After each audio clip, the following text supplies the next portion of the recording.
आला हजरत फरमाते हैं, सदरुल शरिया ने भी इसको जिक्र किया, तमाम उम्मत के उलमा ने इस अकीदे को लिखा कि हमारा जो सच्चा रब है उसकी तमाम सिफतें कमाल वाली हैं। तमाम सिफतें, देखिए सिफात तीन तरह की होती हैं। कितने तरह की?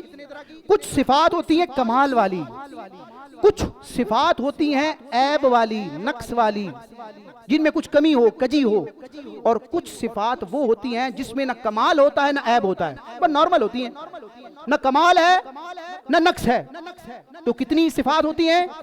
मेरा रब, उसकी सिफात हैं, मखलूक की भी सिफात होती हैं। मखलूक की सिफात में कुछ कमाल वाली हैं, कुछ ऐब वाली हैं, कुछ ऐसी हैं जिनमें न कमाल है न ऐब है।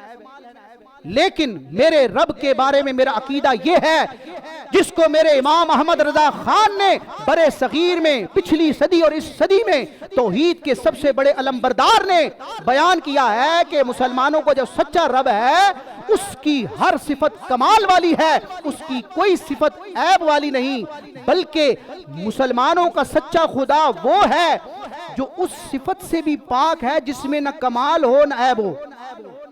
ऐब होना तो बड़ी बात,